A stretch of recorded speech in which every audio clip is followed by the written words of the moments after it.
당신이 쓴 소설 내가 먼저 출판해버렸어요.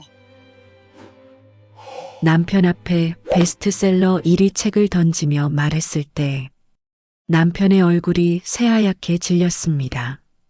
지금부터 들려드리는 이야기는 제가 겪은 배신과 복수에 관한 이야기입니다.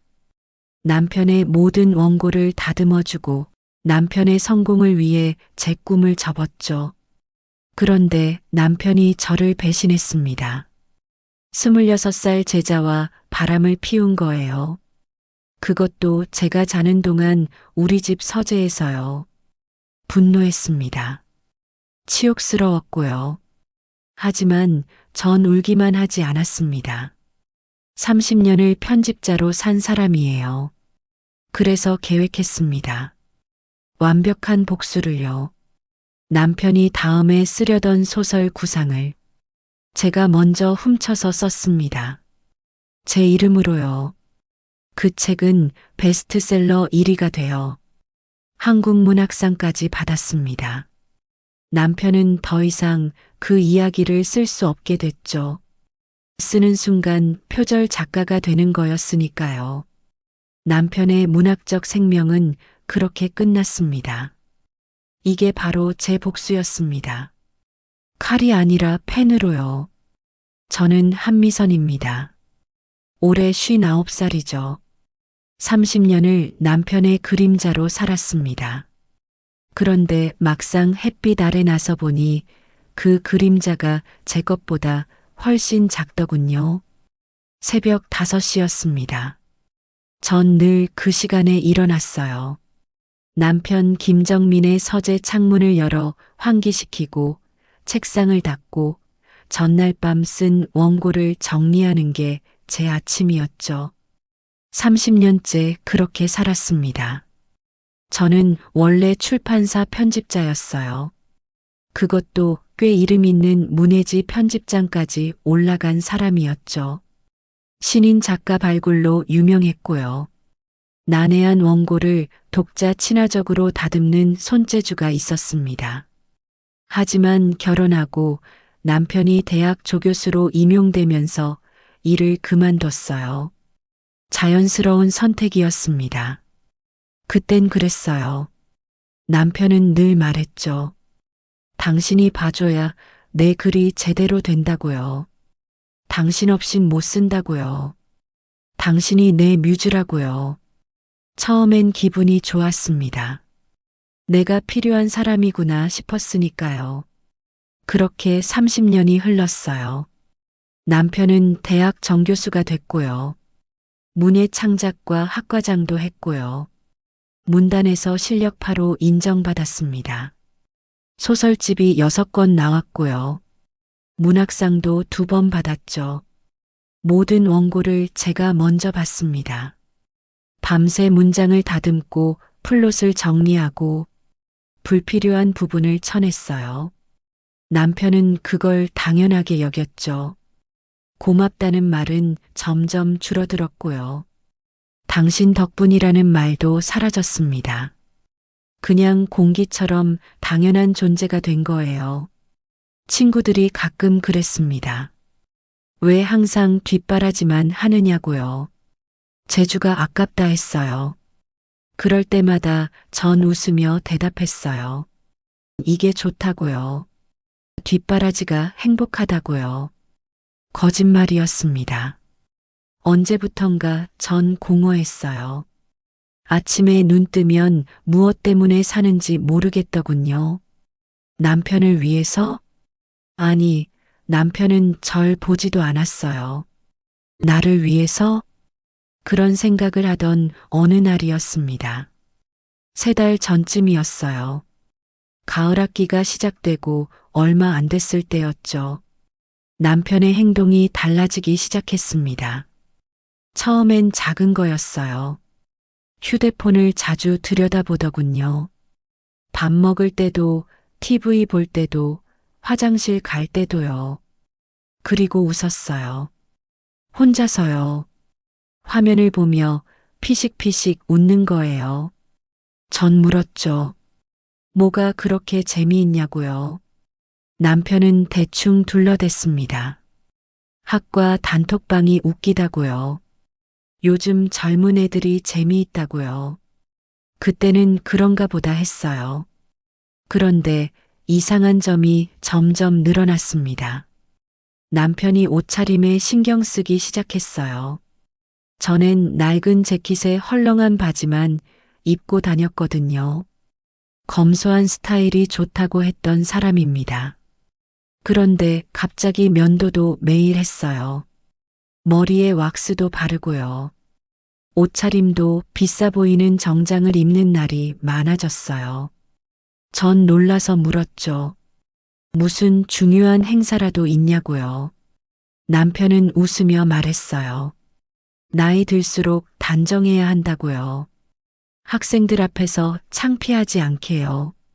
그럴싸한 대답이었습니다. 하지만 뭔가 이상했어요. 30년을 함께 산 사람의 직감이었죠. 그리고 밤늦게 들어오는 날이 늘었습니다. 전엔 6시면 집에 왔어요. 저녁 먹고 서재 들어가서 글 쓰는 게 일상이었죠. 그런데 갑자기 8시, 9시에 들어오기 시작했어요. 심지어 11시까지 안 들어온 날도 있었습니다. 이유를 물으면 대답은 늘 같았어요. 학과 회의가 길어졌다고요. 대학원생들 지도하느라 늦었다고요. 동료 교수들과 저녁 먹었다고요. 그럴 때마다 술 냄새가 났습니다. 담배 냄새도 났고요. 남편은 담배를 안 피우는 사람인데 말이죠. 어느 날 밤이었어요. 남편이 샤워하러 들어갔는데 휴대폰이 식탁 위에 놓여 있더군요. 평소엔 절대 손에서 놓지 않는 물건이었는데 그날따라 두고 갔어요. 전 한참을 그 휴대폰을 쳐다봤습니다. 보면 안 된다는 걸 알았어요. 부부 사이에도 사생활은 있으니까요. 하지만 손이 저절로 움직였습니다. 떨리는 손으로 휴대폰을 집었어요. 비밀번호를 눌렀죠. 우리 결혼 기념일이었습니다. 화면이 열렸어요. 카톡 알림이 떠 있었습니다. 서연이라는 이름이었죠. 프로필 사진은 긴 생머리를 한 젊은 여자였어요. 예쁘더군요. 20대 중반쯤 되어 보였습니다. 메시지 내용이 보였어요. 교수님, 오늘 너무 좋았어요. 다음엔 언제 만나요? 심장이 쿵 내려앉았습니다. 샤워실에서 물소리가 들렸어요. 남편이 곧 나올 거였죠. 전 서둘러 휴대폰을 원래 자리에 놓았습니다. 그날 밤 잠이 안 왔습니다. 옆에서 남편이 코를 골고 있었어요. 편안해 보였죠? 아무 죄책감도 없는 것처럼요. 전 천장을 보며 생각했어요. 서연이가 누구지? 학생일까? 동료일까? 왜 만나는 거지? 아니야, 아닐 거야. 그냥 제자일 거야. 논문 지도를 받는 거겠지. 스스로를 달랬습니다. 하지만 마음 한구석이 무너지는 것 같았어요. 다음 날부터 전 남편을 관찰하기 시작했습니다. 아니, 감시했다는 게 맞겠네요. 남편이 화장실 갈 때 휴대폰을 확인했고요. 서재에 혼자 있을 때 문틈으로 지켜봤고요. 쓰레기통도 뒤졌습니다. 영수증을 찾았어요. 꽃집 영수증이었습니다. 장미 20송이를 샀던 모양입니다. 제가 결혼 기념일에 받은 꽃은 국화 5송이였는데 말이죠. 또 다른 영수증도 있었어요. 프렌치 레스토랑이었습니다. 코스 요리 2개, 와인 1병. 45만 원이었죠. 우리 부부는 외식을 거의 안 했어요.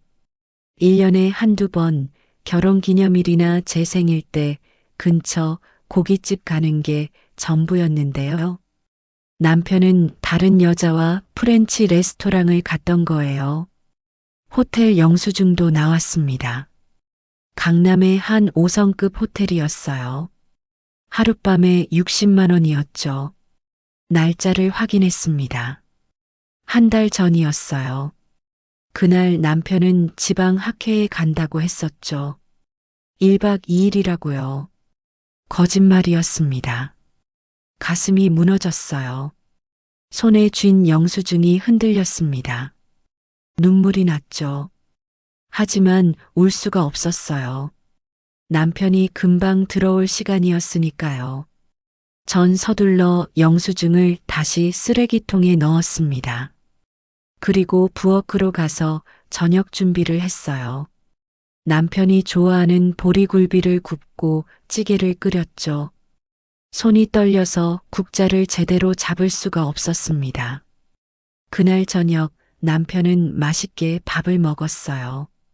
잘 먹었다고 했고요. 그리고 서재로 들어갔습니다. 평소처럼요.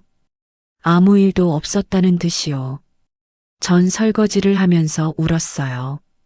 소리는 낼 수 없었습니다. 그렇게 일주일이 더 지났습니다. 전 점점 더 증거를 모았어요. 남편의 원고를 보다가 이상한 점을 발견했습니다. 요즘 쓰는 소설의 주인공이 바뀌었더군요. 전엔 중년 남성이 주인공이었는데요. 갑자기 20대 여성의 시점이 등장하기 시작했어요. 그것도 아주 생생하게요. 여자 화장실에서의 대화라든지요. 젊은 여자들의 연애 고민이라든지요. 화장품 브랜드 이름이라든지요. 남편 혼자 쓸 수 있는 내용이 아니었습니다. 누군가 옆에서 알려준 거였어요. 그 여자겠죠. 그리고 결정적인 순간이 왔습니다. 그날 아침이었어요. 새벽 5시, 전 평소처럼 일어나 서재로 갔습니다. 책상 위에 남편의 원고가 있었죠. 어젯밤에 쓴 거였어요. 20장 정도였습니다. 전 원고를 집어들었어요. 늘 하던 대로 읽기 시작했죠. 페이지를 넘기다가 뭔가 바닥에 떨어졌습니다. 머리카락이었어요. 긴 생머리였습니다. 반듯하고 윤기 있는 젊은 여자의 머리카락이었죠. 제 머리는 짧고 반백발입니다. 이건 분명 제 머리가 아니었어요. 손이 떨렸습니다. 머리카락을 집어들고 한참을 쳐다봤어요. 이게 뭘 의미하는지 알았으니까요. 남편이 서재에서 그 여자와 함께 있었다는 거였죠. 제가 자고 있는 동안에요. 내가 사는 이 집에서요. 평생 함께한 우리 집에서요. 분노가 치밀어 올랐습니다. 동시에 모욕감이 밀려왔어요. 배신감이, 치욕이, 수치심이 한꺼번에 쏟아졌죠. 전 원고를 꽉 쥐었습니다. 찢어버리고 싶었어요. 불태워버리고 싶었죠. 하지만 참았습니다. 깊게 숨을 들이쉬고 내쉬었어요. 그리고 생각했죠. 더 정확하게 알아야 한다고요. 전 머리카락을 작은 지퍼백에 넣어 서랍 깊숙이 숨겼습니다. 그리고 원고를 정리했어요. 평소처럼요. 아무 일도 없었다는 듯이 말입니다. 손은 떨렸지만 태연한 척 했습니다. 남편이 일어났을 때 전 아무렇지 않은 얼굴로 아침을 차렸죠. 어젯밤 원고 잘 썼냐고 물었고요. 남편은 그저 그렇다고 대답했습니다. 그리고 밥을 먹고 평상시처럼 학교에 갔어요. 문이 닫히는 소리가 들렸습니다. 전 그제야 주저앉았어요. 바닥에 털썩 앉아서요. 한참을 그렇게 있었습니다. 울지도 않았어요. 울음도 안 나왔어요. 그냥 텅 빈 기분이었죠. 30년 결혼 생활이 무너지는 소리가 들리는 것 같았습니다. 그날 이후 전 완벽하게 연기했습니다. 아무것도 모르는 척 했어요. 오히려 더 다정하게 굴었죠. 남편이 좋아하는 음식을 해줬고요. 서재 정리도 더 꼼꼼히 했고요. 빨래도 정성껏 개어줬습니다. 남편은 전혀 눈치채지 못했어요. 애초에 저한테 관심이 없었던 거겠죠. 그동안 전 바쁘게 움직였습니다. 증거를 모았어요.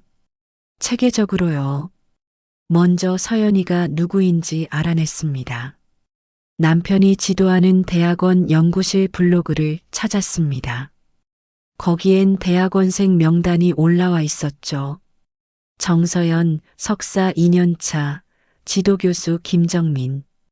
이름 옆에는 세미나 사진 속 웃는 얼굴이 있었어요. 남편 카톡 프로필 속 여자와 같은 얼굴이었습니다. 벌써 등단도 했더군요. 신춘문예시 부문이에요. 재능 있는 신인이었습니다. 남편이 좋아할 만한 스타일이었어요. 젊고 예쁘고 글도 쓰는 여자요. 쓴웃음이 나왔어요. 다음으로 남편의 행적을 추적했습니다. 휴대폰 위치를 확인하는 앱을 깔았어요. 남편이 화장실 간 사이에요. 그리고 매일 확인했죠.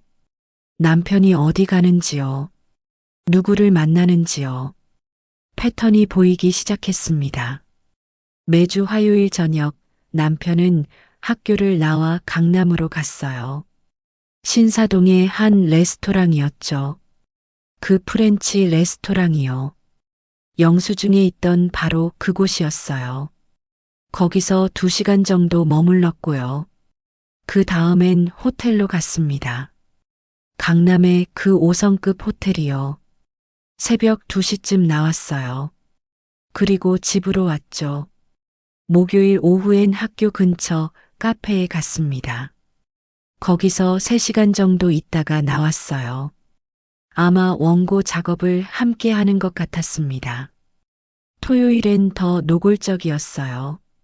남편은 오전에 나가서 저녁까지 안 들어왔거든요. 평상시엔 항상 학회 간다고 했지만요.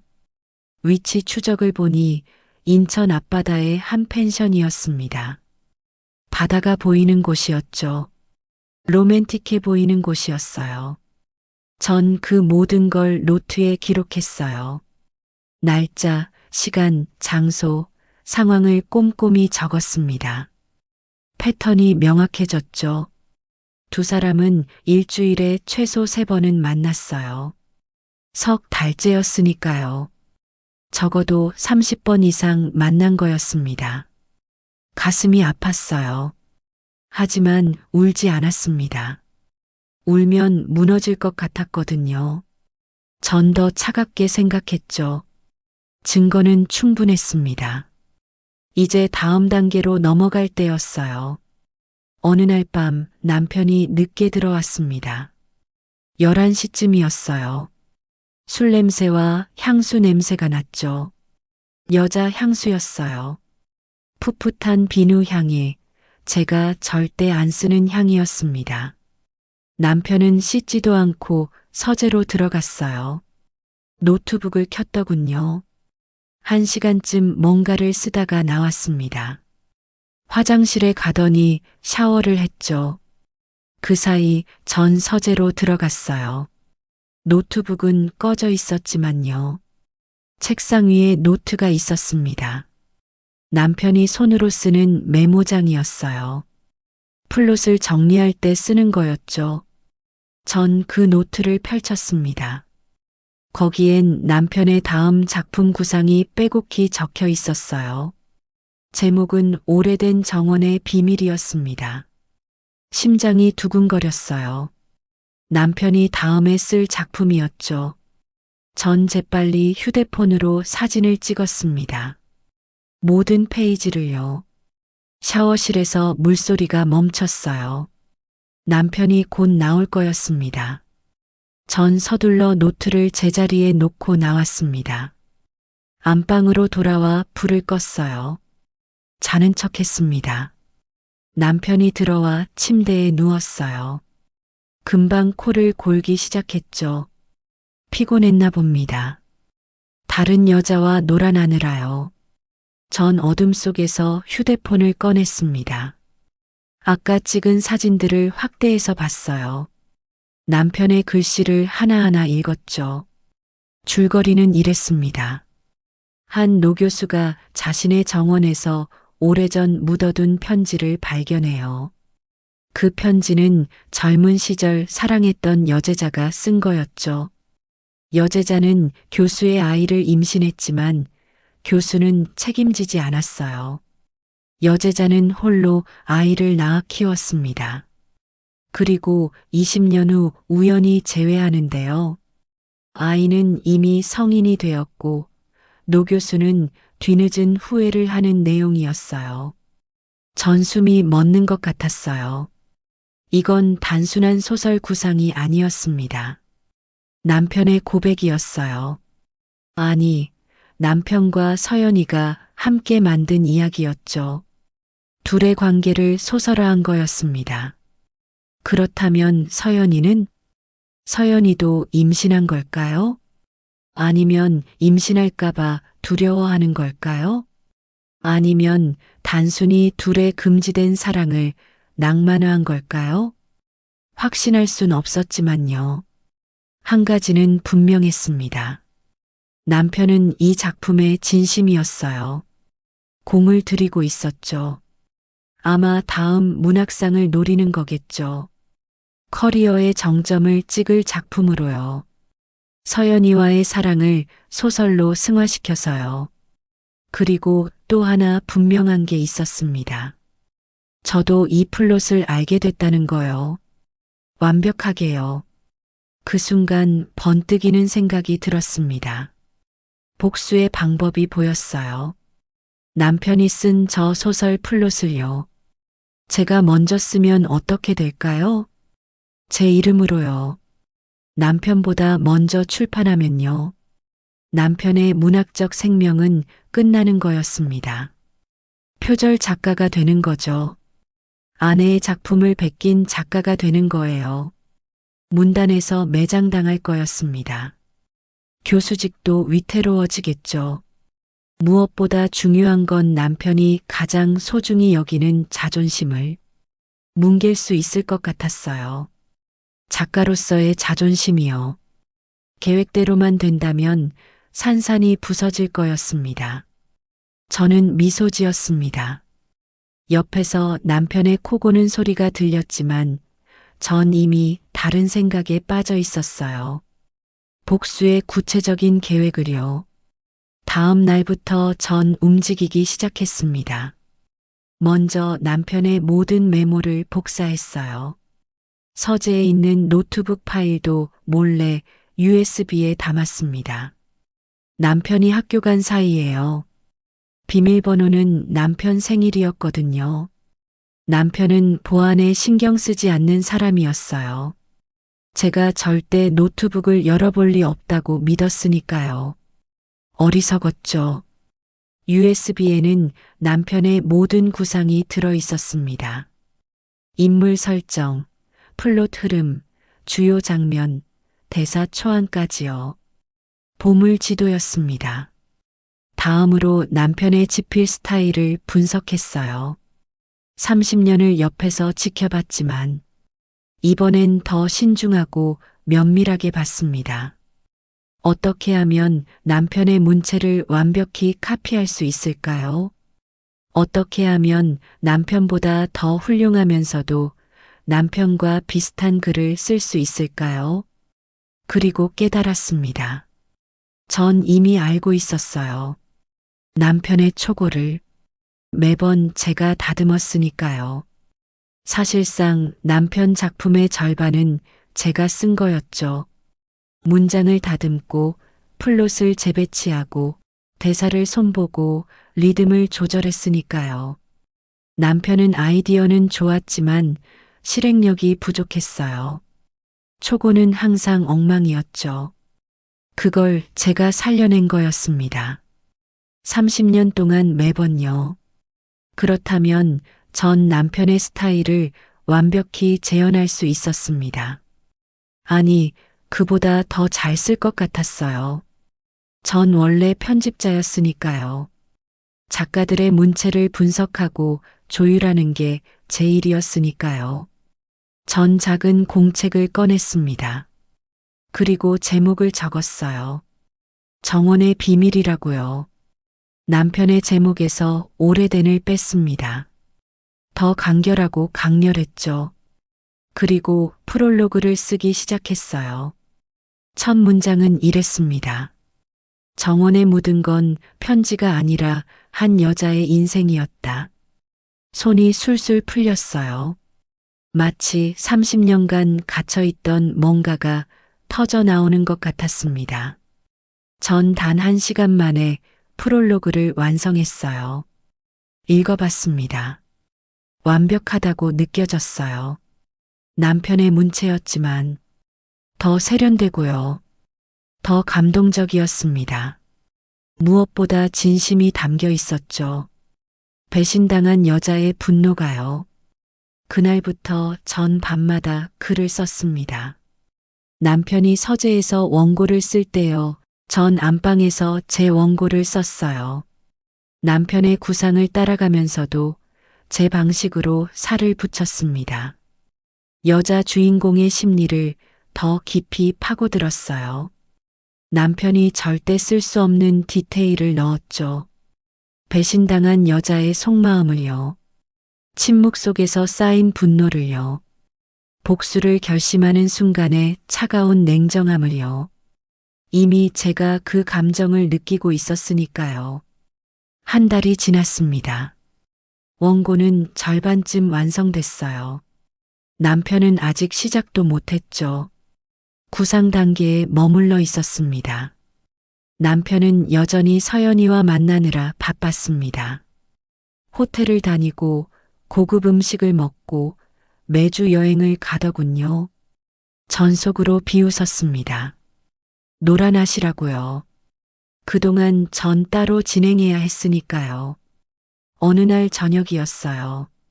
남편이 말했습니다. 다음 달부터 본격적으로 새 장편을 시작하겠다고요. 이번엔 정말 큰 작품이 될 거라고 기대가 크다고 했어요. 전 환하게 웃으며 대답했죠. 저도 너무 기대된다고요. 어떤 이야기냐고 물었더니 남편은 대충 얼버무렸습니다. 아직 비밀이라고 다 쓰면 보여주겠다고 하더군요. 전 고개를 끄덕였어요. 기다리겠다고요. 하지만 속으로는 웃고 있었습니다. 다 쓸 때쯤이면 제 책이 먼저 세상에 나와 있을 테니까요. 그날 밤 전 원고를 더 열심히 썼습니다. 시간과의 싸움이었으니까요. 남편보다 먼저 완성해야 했고, 먼저 출판해야 했습니다. 그래야 복수가 완성되니까요. 타이핑을 치는 손가락이 아팠지만 멈추지 않았어요. 허리가 끊어질 것 같았지만 계속 썼죠. 눈이 침침했지만 집중했습니다. 이건 단순한 소설이 아니었으니까요. 제 30년의 복수였으니까요. 남편에게 빼앗긴 제 시간을요. 제 재능을요. 제 인생을 되찾는 작업이었으니까요. 2달째 되던 날이었습니다. 원고가 거의 완성됐어요. 장편 소설의 분량이었죠. 전 마지막 문장을 썼습니다. 키보드에서 손을 떼고 화면을 바라봤어요. 가슴이 벅차올랐습니다. 해냈어요. 30년 만에요. 제 이름으로 된 작품을요. 처음으로 남편 것이 아닌 오롯이 제 것을요. 눈물이 났습니다. 이번엔 슬픔이 아니었어요. 뭐랄까요? 해방감, 성취감, 복수의 달콤함, 그 모든 게 섞인 감정이었습니다. 전 파일을 저장했어요. 제목은 정원의 비밀이었고요. 저자는 한미선이었습니다. 처음으로 제 이름이 저자 자리에 들어간 거였죠. 다음은 출판사를 찾는 일이었습니다. 예전 직장 동료가 떠올랐어요. 이현주 선배였죠. 지금은 중견 출판사 편집장이었습니다. 전 20년 만에 선배에게 전화를 걸었어요. 떨리는 목소리로 안부를 물었죠. 선배는 반가워했습니다. 이게 얼마 만이냐고요. 어떻게 지냈냐고요. 전 그냥저냥 잘 지냈다고 대답했어요. 그리고 조심스럽게 말을 꺼냈습니다. 원고가 하나 있는데 봐줄 수 있냐고요. 선배는 웃으며 물었어요. 김정민 작가 원고냐고요. 항상 미선 씨가 먼저 검토하지 않느냐고 묻더군요. 전 잠시 망설였습니다. 그리곤 대답했어요. 남편 작품이 아니라고요. 제 원고라고요. 침묵이 흘렀어요. 선배는 조금 놀란 것 같았습니다. 정말이냐고 물었죠. 전 그렇다고 대답했어요. 장편소설이라고요. 선배는 잠시 생각하더니 말했습니다. 보내보라고 읽어보겠다고 하더군요. 전 그날로 바로 원고를 보냈습니다. 가슴이 두근거렸어요. 설레이고 떨렸습니다. 사흘이 지났습니다. 선배에게서 전화가 왔어요. 목소리가 흥분되어 있었습니다. 이거 진짜 미선 씨가 쓴 거냐고요. 전 그렇다고 대답했죠. 선배가 말했습니다. 너무 놀랬다고 이렇게 글 재주가 좋은데 왜 이제야 썼냐고요. 진작 작품 활동을 했어야 했다고 말해줬어요. 이 원고는 상업적으로도 충분히 가능하다고 문학성도 있고 대중성도 있다고 말했어요. 특히 여성 독자들이 좋아할 거라고요. 힘없는 여성의 배신과 복수라는 주제가 강렬하다고요. 당장 출간하고 싶다고 했습니다. 전 숨이 멎는 줄 알았어요. 정말이냐고 물었죠. 선배는 확신에 찬 목소리로 대답했습니다. 당연하다고요. 다음 달 신간 라인업에 넣겠다고 했습니다. 전 감격해서 울음이 터질 뻔했습니다. 겨우 참으며 감사하다고 말했어요. 선배는 웃으며 말했죠. 김 작가님도 아시냐고요. 부부 작가 탄생이라고 축하한다고요. 전 애매하게 웃었습니다. 아직은 비밀이라고 했어요. 깜짝 선물로 하고 싶다고요. 선배는 낭만적이라며 알겠다고 비밀로 하겠다고 했어요. 전화를 끊고 전 한참을 멍하니 앉아 있었습니다. 제가 정말 해냈어요. 제 책이 출간되는 거였습니다. 제 이름으로요. 가슴이 뛰었어요. 무섭기도 했지만요. 짜릿했습니다. 한 달이 지났습니다. 그 사이 출판사와 계약을 하고 표지 시안까지 모두 확인했습니다. 표지는 정원과 묻혀진 편지가 그려진 이미지였어요. 신비롭고 쓸쓸한 느낌이었죠.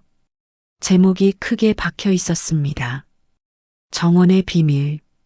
그 아래 제 이름이 있었어요. 한미선. 처음 보는 조합이었습니다. 제 이름이 저자로 적힌 책이요. 전 표지를 한참 바라봤어요. 눈물이 났죠. 이게 현실인가 싶었습니다. 그동안 남편은 여전히 바빠 보였어요. 서연이와 자주 만나고 있었죠. 원고 작업은 더뎠습니다. 겨우 프롤로그를 쓴 정도였어요. 남편은 초조해하는 것 같았습니다. 마감이 다가오는데 진도가 안 나간다고 투덜댔죠. 전 태연하게 위로했어요. 천천히 해도 된다고요. 좋은 작품은 원래 시간이 걸리는 법이라고요. 남편은 고마워했습니다.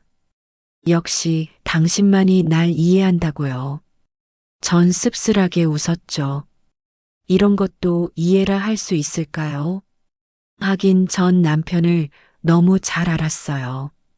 그래서 먼저 쓸 수 있었던 거였죠. 출간일이 다가왔습니다. 제 책이 서점에 깔렸어요. 온라인 서점에도 올라갔죠. 선배가 마케팅을 잘했어요. 출판사 블로그에 티저를 올리고 북튜버들에게 홍보용 책을 보냈습니다. SNS에서 입소문이 나기 시작했습니다. 배신당한 여자의 복수를 다룬 소설이라고요. 문학적이면서도 몰입도가 높다고요. 예약 주문이 쌓였습니다. 선배가 흥분해서 전화했어요. 초판이 벌써 다 팔렸다고요.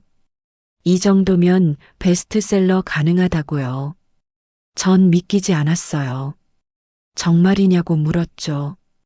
선배는 확신했습니다. 이번 시즌 대박 날 거라고요. 그리고 정식 출간일이 왔습니다. 3월 15일이었어요.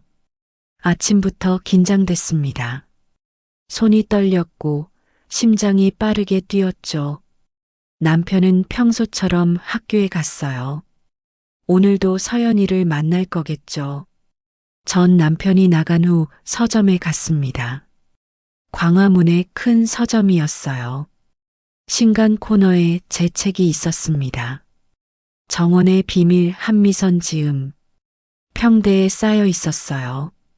20권쯤 됐을까요? 광고도 붙어 있었죠. 올해의 문제작, 배신과 복수의 서사시. 전 그 앞에 한참을 서 있었습니다. 지나가는 사람들이 책을 집어들었어요. 뒷표지도 읽고 몇 명은 그대로 계산대로 갔습니다. 제 책을 사는 거였어요. 처음 보는 사람들이요. 가슴이 벅찼습니다. 집으로 돌아와 온라인 서점을 확인했어요. 제 책이 종합 베스트셀러 20위에 올라 있었습니다. 출간 당일에요. 믿기지 않았어요. 리뷰도 올라오기 시작했습니다. 너무 몰입해서 단숨에 읽었어요. 중년 여성의 복수담이 이렇게 감동적일 줄 몰랐습니다. 문장이 아름다워요. 작가의 내공이 느껴집니다. 마지막 반전에 소름 돋았어요. 모든 아내들에게 추천합니다. 댓글을 읽으며 울었어요. 기쁨의 눈물이었죠. 인정받고 있었습니다. 처음으로요. 저녁 때 선배에게서 전화가 왔습니다. 축하한다고 벌써 종합 10위까지 올라갔다고요. 내일이면 더 오를 거라고요. 인터뷰 요청도 들어오고 있다고요. 방송국에서도 연락 왔다고요. 전 어안이 벙벙했어요. 이렇게 빨리 될 줄 몰랐거든요. 며칠만 기다려보라고 선배가 말했습니다. 이 책은 대박이 날 거라고요. 그날 밤 남편이 평소보다 일찍 들어왔어요. 8시쯤이었죠. 기분이 좋아 보였습니다. 서연이와의 시간이 즐거웠나 봐요. 저녁을 먹으며 남편이 말했습니다.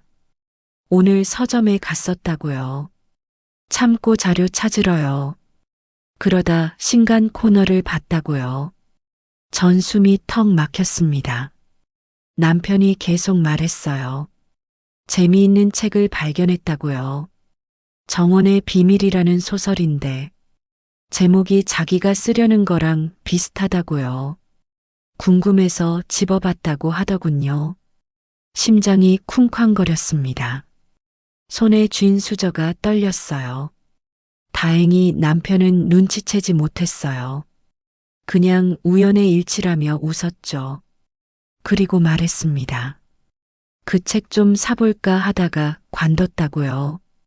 자기 작품이랑 괜히 겹칠까봐 혹시라도 그런 신인 작가 나부랭이에게 영향받고 싶지 않다고요. 전 고개를 끄덕였습니다. 그러는 게 좋겠다고 말했습니다. 속으로는 비웃고 있었지만요. 이미 늦었다고 당신이 쓰려고 했던 작품은 이미 세상에 나왔다고요. 며칠이 더 지났습니다. 제 책은 종합 베스트셀러 5위까지 올랐어요. 서점마다 평대에 쌓이고 SNS에서는 인증샷이 쏟아졌죠. 북클럽 모임의 인기 도서도 됐고요. 선배가 흥분해서 전화했어요.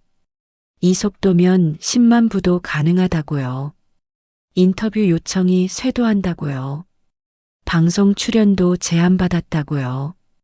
한미선 작가 열풍이라고요. 전 멍하니 전화를 들었습니다. 믿기지 않았어요. 하지만 현실이었습니다. 제 책은 계속 팔렸고 제 이름은 유명해졌죠. 그리고 드디어 그날이 왔습니다. 제 책이 종합 베스트셀러 1위에 오른 날이었어요. 출간 6주 만이었습니다. 선배가 전화로 비명을 질렀죠. 1위라고요. 한미선 작가 1위라고요. 축하한다고요. 기념 파티를 하자고 했어요. 전 울음이 터졌습니다. 이번엔 참을 수가 없었어요. 처음이었습니다. 이렇게 인정받은 건 말이에요. 제 이름으로, 제 재능으로요. 그날 저녁이었어요. 남편이 집에 들어왔을 때요. 표정이 이상했습니다. 굳어 있었어요. 창백했죠. 전 아무렇지 않게 물었습니다. 무슨 일 있냐고요. 남편은 한참을 아무 말도 안 했어요. 그러다 물었습니다. 당신이 책을 썼냐고요. 전 심장이 멎는 줄 알았습니다. 하지만 차분하게 대답했어요. 무슨 말이냐고요. 남편이 휴대폰을 꺼냈습니다. 화면을 보여줬어요. 거기엔 제 책이 있었습니다. 베스트셀러 1위에 오른 정원의 비밀이요. 남편이 떨리는 목소리로 말했죠. 이거 당신이 쓴 거냐고요. 학교에서 난리가 났다고요. 동료 교수들이 축하한다고 야단이라고요. 김정민 교수 부인이 베스트셀러 작가라고요. 학생들도 다 안다고요. SNS에 퍼졌다고요. 전 침착하게 고개를 끄덕였습니다. 그렇다고 내가 썼다고 말했어요. 순간 남편의 얼굴이 일그러졌어요. 왜 말 안 했냐고 묻더군요. 언제부터 쓴 거냐고요. 무슨 내용이냐고요. 전 천천히 대답했습니다. 몇 달 전부터 쓴 거라고요. 당신한테 말 안 한 건 놀라게 해주고 싶어서라고요. 내용은 직접 읽어보시라고요. 남편은 황급히 서재로 들어갔어요. 노트북을 켜더니 온라인 서점에서 전자책으로 제 책을 샀습니다. 그리고 읽기 시작했어요. 전 거실에 앉아 기다렸습니다. 차를 마시며요. 떨리지는 않았어요. 오히려 평온했죠. 드디어 시작되는구나 싶었습니다. 진짜 복수가요. 1시간, 2시간, 시간이 제법 지났지만 서재에서 아무 소리도 안 들렸습니다. 자정이 넘어서였어요. 서재 문이 벅 열렸습니다. 남편이 나왔어요. 얼굴이 새하얗게 질려 있었습니다. 손이 떨리고 있었죠. 입술이 파르르 떨렸어요. 남편이 말했습니다. 이게 무슨 짓이냐고요. 이건 나의 이야기라고요. 내가 쓰려던 거라고요. 어떻게 스토리를 알았냐 다그쳤어요. 전 조용히 대답했어요. 당신 서재에 있던 노트를 봤다고요. 남편의 눈이 커졌습니다. 내 노트를 몰래 본 거냐고 물었어요. 전 고개를 끄덕였죠. 그렇다고요. 몰래 봤다고요. 그리고 먼저 썼다고요. 당신보다 빨리, 당신보다 더 잘 썼다고요. 남편이 소리쳤습니다. 이건 도둑질이라더군요. 어떻게 남편의 아이디어를 훔칠 수 있냐고 말했어요. 전 차갑게 웃었습니다. 도둑질이라고요? 표절이라고요? 웃기는 소리 하지 말라 했습니다. 30년 동안 당신 원고를 다듬어 준 게 나라고 당신 책의 절반은 내가 쓴 거나 마찬가지라 했어요. 하지만 고맙다는 말은 점점 사라졌고, 이젠 새파랗게 어린 제자랑 바람까지 피우지 않았냐고. 그 제자랑 함께 쓴 구상을 제가 먼저 썼다는 게 뭐가 문제냐고 말했어요. 어차피 구상만 같이 글을 쓴 건 전부 제 능력으로 한 거였으니까요. 남편이 말문이 막혔어요. 뭐라고 대답해야 할지 모르는 것 같았죠. 전 일어서서 남편을 똑바로 쳐다봤습니다. 서연이란 여자도 유부남인 걸 알고 있는 거 아니냐. 당신과 그 여자가 이렇게 나를 기만해도 되는 거냐 따졌어요. 남편의 얼굴이 더 하얗게 질렸어요. 언제부터 어떻게 알았냐고 더듬었죠. 전 다 안다고 했습니다. 언제부터 만났는지, 매주 어디서 만나는지요. 몇 번이나 잤는지도요. 남편이 바닥에 주저앉았어요. 미안하다고 중얼거렸습니다. 정신이 나갔었다고요. 용서해달라고요. 전 냉정하게 내려다봤습니다.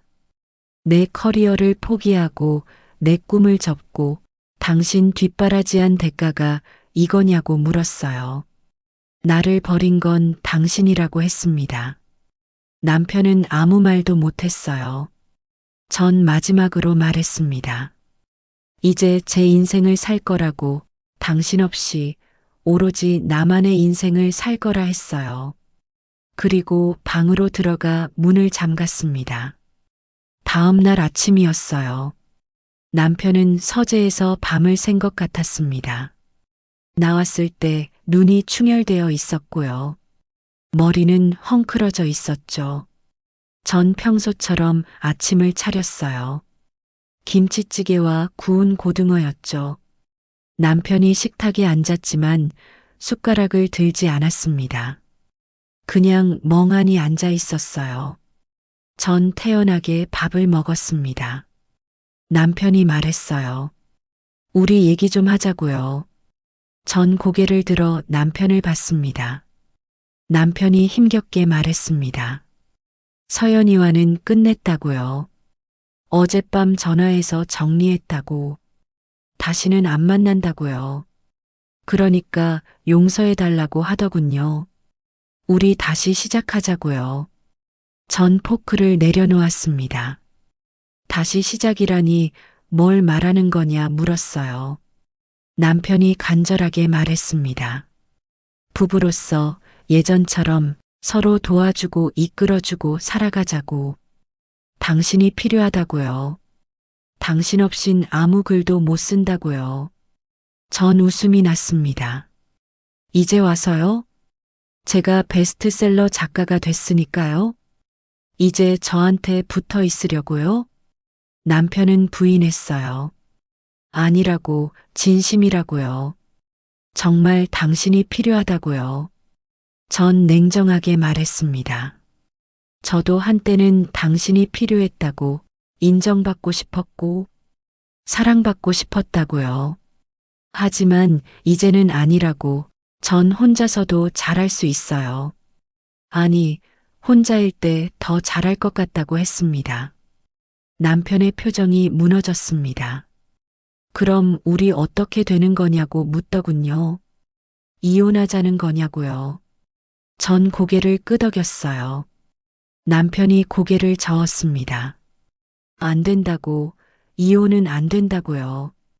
학교에서 뭐라고 하겠냐고요. 문단에서 욕먹는다고요. 전 비웃었죠. 그게 걱정인 사람이 제자와 대놓고 불륜을 저질렀을까요?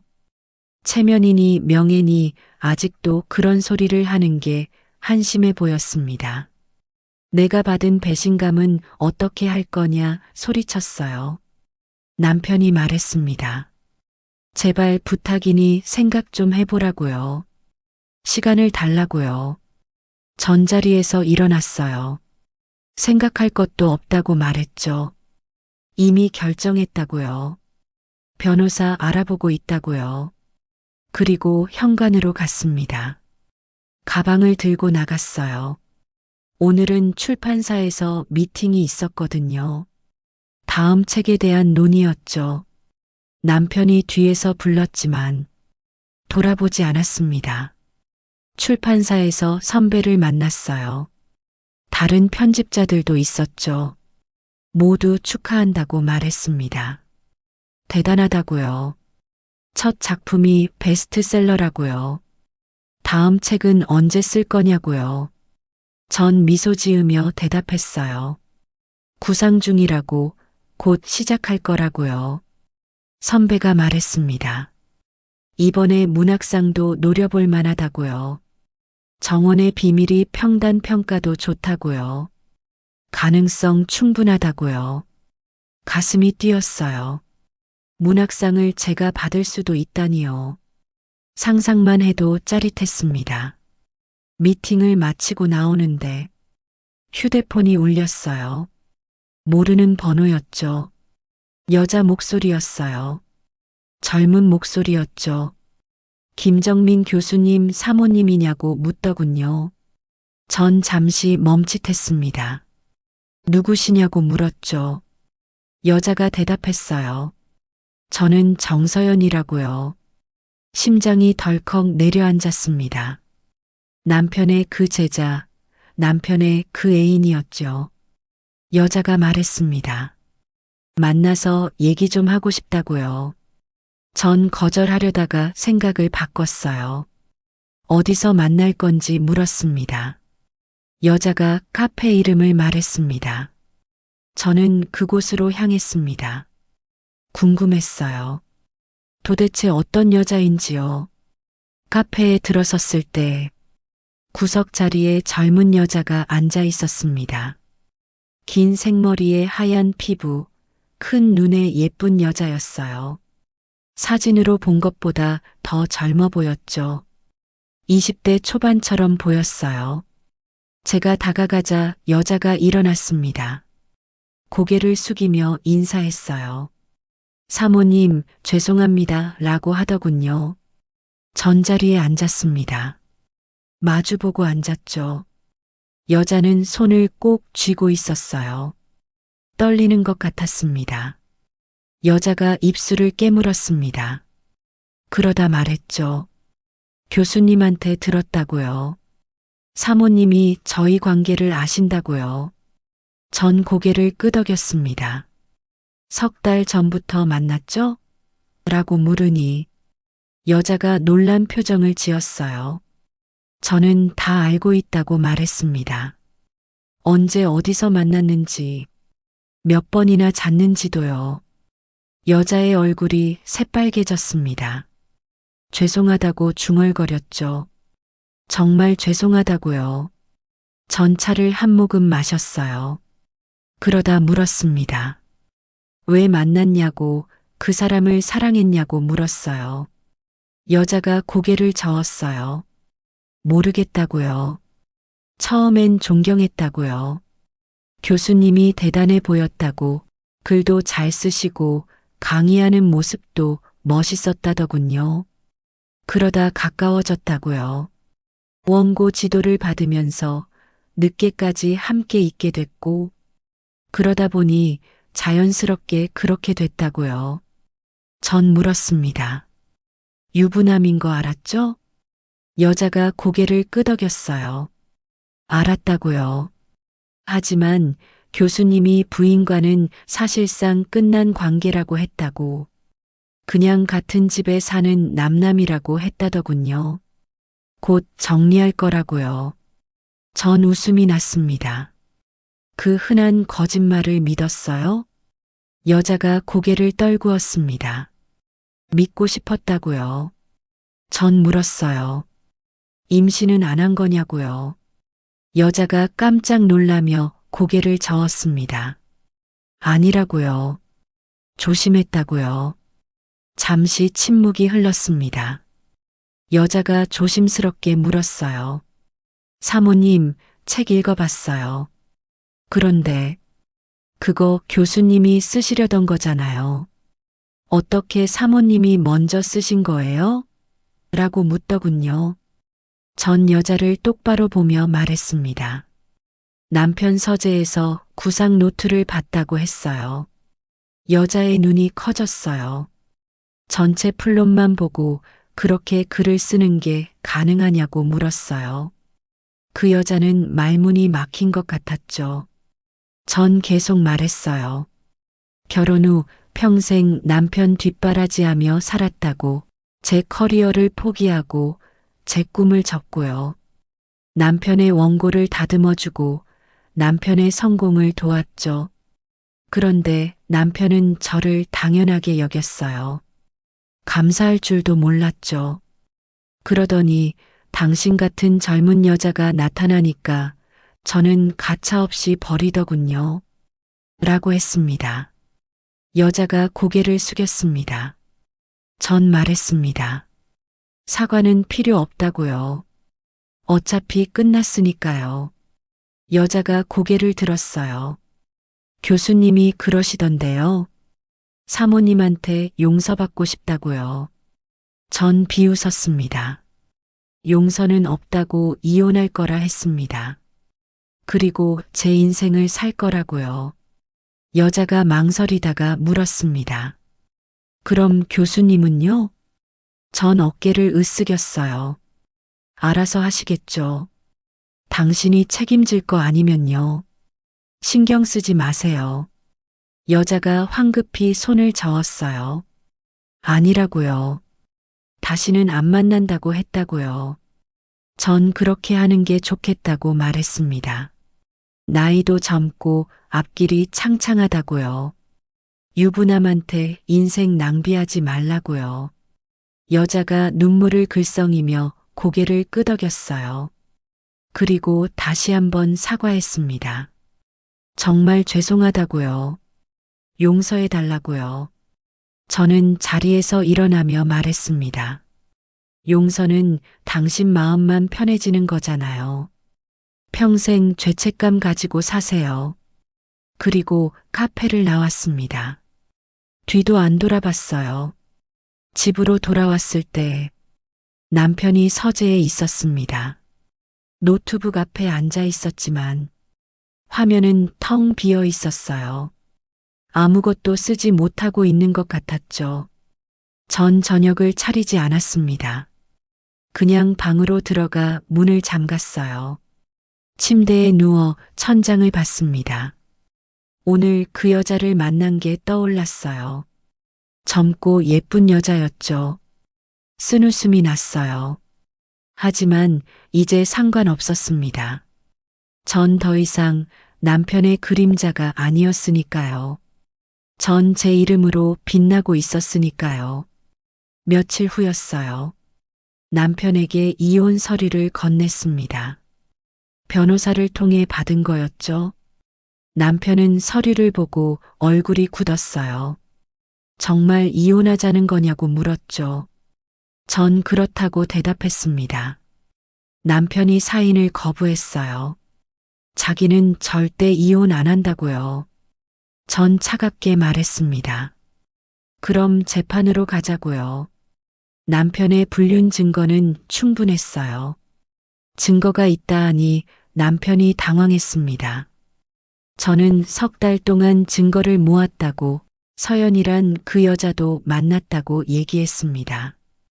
법정에 가면 다 공개될 거라고, 학교에도 알려지고 문단에도 소문날 텐데 그래도 괜찮으냐 했어요.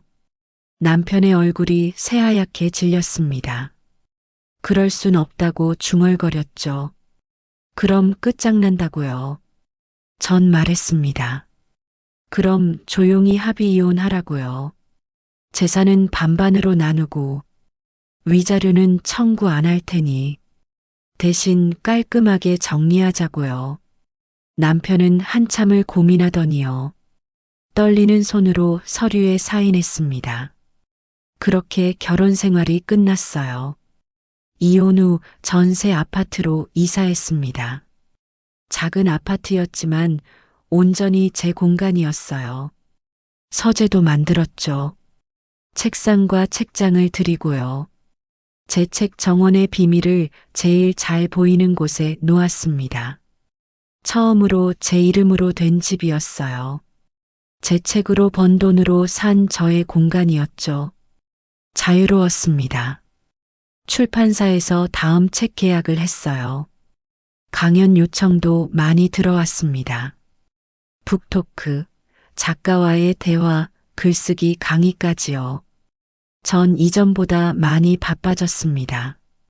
하지만 행복한 바쁨이었어요. 친구 윤숙이가 찾아왔습니다. 이혼 소식을 듣고 놀라서요. 괜찮냐고 물었죠. 전 웃으며 대답했어요. 괜찮다고요. 괜찮은 정도가 아니라 지금 너무 좋다고요. 한편 남편은 무너지고 있었어요. 소문으로 들었습니다. 학교에서 제 책이 화제가 됐다고요.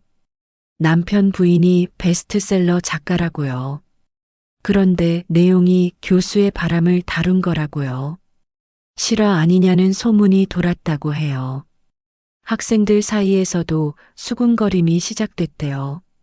김 교수가 제자랑 바람 폈다고요. 부인이 복수하기 위해 소설을 썼다고요. 남편은 학교에 나가기 힘들어했다고 합니다. 동료 교수들의 시선도 불편했고요. 학생들의 눈초리도 따가웠죠. 그리고 결정타가 왔습니다. 가을이었어요. 올해 문학상 후보작이 발표됐습니다. 제 정원의 비밀이 포함됐어요. 선배가 전화해서 축하한다고 난리였죠. 이러면 수상 가능하다고요. 심사위원 반응이 아주 좋다고요. 전 떨렸습니다. 국내 최고 권위의 문학상이었죠. 남편도 평생 갈망하던 상이었어요. 그 상을 제가 받을 수도 있다니요. 시상식 날이 왔습니다. 12월 초였어요. 서울 시내 한 호텔 대연회장이었죠. 전 정장을 차려입고 갔습니다. 연회장은 사람들로 가득했습니다. 작가들, 평론가들, 출판 관계자들이요. 다들 저를 알아봤어요. 한미선 작가라고요. 정원의 비밀 저자라고요. 축하한다고 말했죠. 떨렸습니다. 시상식이 시작됐어요. 먼저 다른 부문상이 발표됐고요. 마지막이 대상이었습니다. 사회자가 봉투를 열었어요. 그리고 말했습니다. 대상 수상작은 한미선 작가의 정원의 비밀입니다. 순간 시간이 멈췄습니다. 박수 소리가 들렸지만 멍했어요. 전 떨리는 다리로 일어섰어요. 단상으로 걸어갔죠. 트로피를 받았습니다. 꿈인가 싶었습니다. 심사위원장이 축하한다고 말했어요. 올해 최고의 작품이라고요. 배신과 복수를 다루면서도 품격을 잃지 않았다고요. 신인 작가의 작품이라고 믿기지 않는다고요. 마이크 앞에 섰습니다. 수상 소감을 말해야 했어요. 전 깊게 숨을 들이쉬었습니다. 그리고 말했습니다. 감사합니다. 이 상을 받게 되어 영광입니다. 저는 30년 동안 다른 사람의 글을 다듬어주며 살았습니다. 제 이름으로 글을 쓸 기회는 없었죠. 하지만 이제야 제 목소리를 낼 수 있게 됐습니다. 늦은 시작이었지만 늦은 게 아니라는 걸 깨달았어요. 지금이 바로 딱 맞는 시기였습니다. 비슷한 상황에 계신 모든 분들께 말씀드리고 싶습니다. 언제든 시작할 수 있다고요. 당신의 이야기를 써내려 가세요. 당신의 이름으로요. 박수가 쏟아졌습니다. 전 눈물을 참으며 단상에서 내려왔어요. 사람들이 축하한다며 다가왔습니다. 사진도 찍고 인터뷰도 했어요. 그날 밤은 꿈 같았습니다. 집에 돌아와 트로피를 서재에 놓았어요. 한참을 바라봤죠. 제 이름이 새겨져 있었습니다. 한미선. 드디어 제 이름이 빛나고 있었어요. 다음 날 기사가 쏟아졌습니다. 신인 작가 한미선, 문학상 대상 수상, 베스트셀러에서 문학상까지 한미선의 기적. 66세 늦깎이 작가의 화려한 데뷔. SNS도 난리였어요.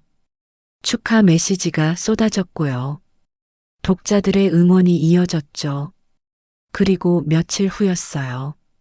남편에 대한 기사도 났습니다. 김정민 교수, 표절 의혹에 휩싸여 부인 작품과 유사한 작품들 둘 중 누가 먼저? 한미선 작가 남편, 차기작 구상 노출 논란. 남편은 해명하지 못했습니다. 뭐라고 할 수 있었겠어요? 사실은 자기가 먼저 구상했다고요? 하지만 부인이 먼저 혼자 써버린 거라고요? 더 창피한 꼴이었어요. 남편은 결국 그 작품을 포기했습니다. 쓸 수가 없었으니까요. 이미 제 작품이 나왔으니까요. 베스트셀러에 문학상까지 받은 작품이요. 그걸 이제 와서 비슷하게 써봤자 표절 작가가 되는 거였죠. 남편의 문학적 생명은 끝났습니다. 문단에서의 입지도 흔들렸죠. 제자와의 스캔들까지 겹치면서요. 남편은 결국 학교를 그만뒀습니다.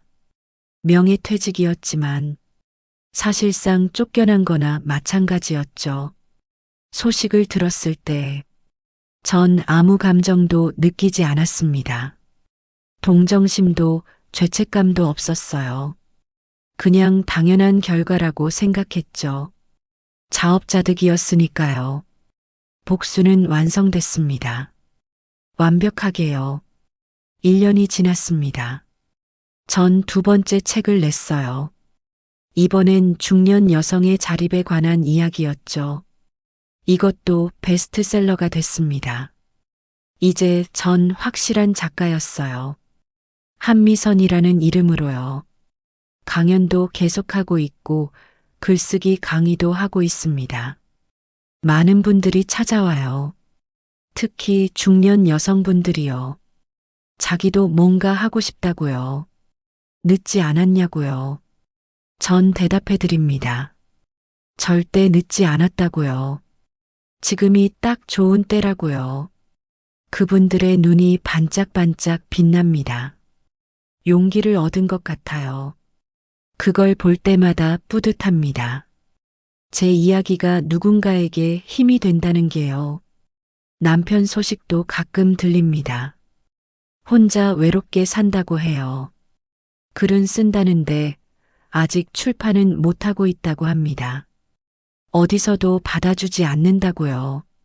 명예도, 지위도, 가족도, 여자도 다 잃었죠.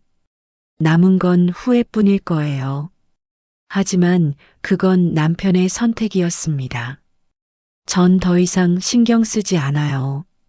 제 인생을 사느라 바쁘니까요. 오늘도 서재에 앉아 글을 씁니다. 세 번째 책이에요. 이번엔 완전히 새로운 이야기예요. 복수도 아니고고 남편도 나오지 않아요. 순수하게 제 상상력으로 쓰는 아름다운 소설이 될 거예요. 창밖으로 햇빛이 들어옵니다. 따뜻해요. 전 더 이상 누구의 그림자가 아닙니다. 제 이름으로 빛나고 있어요. 지금까지 기다린 보람이 있었습니다. 늦었다고 생각할 때가 가장 빠른 때라더니요. 정말 그랬어요. 지금이 제 전성기입니다. 키보드를 두드립니다. 첫 문장을 씁니다. 모든 새로운 시작은 언제나 두렵지만 그래서 더 아름답다. 미소가 지어집니다. 이제 제 이야기를 쓸 차례예요. 온전히 제 것으로요. 이 이야기를 통해 전해드리고 싶은 것들이 있습니다. 하나, 당신의 재능을 포기하지 마세요. 누군가를 위해 희생하는 것도 아름답지만 자신을 잃어서는 안 됩니다. 둘, 배신은 끝이 아니라 새로운 시작이 될 수 있습니다. 무너진 자리에서 더 단단하게 일어설 수 있어요. 셋, 나이는 숫자일 뿐입니다. 60이든 70이든 시작하기에 늦은 나이는 없습니다. 넷. 상대를 무너뜨리는 것보다 내가 일어서는 게 더 강력한 복수예요. 5. 당신의 이름으로 빛나세요. 누구의 그림자가 아닌 당신 자신으로 살아가세요. 인생에서 가장 중요한 것은 자기 자신을 잃지 않는 것입니다. 사랑하는 사람을 위해서도, 가족을 위해서도요. 당신은 당신이어야 합니다. 그래야 진짜 행복할 수 있으니까요. 늦었다고 생각하지 마세요. 지금이 바로 당신의 시간입니다. 이 이야기가 공감되셨다면 구독과 좋아요 부탁드립니다. 여러분의 이야기도 들려주세요. 댓글로 나눠주시면 함께 힘이 되겠습니다. 건강하시고 행복하세요. 감사합니다.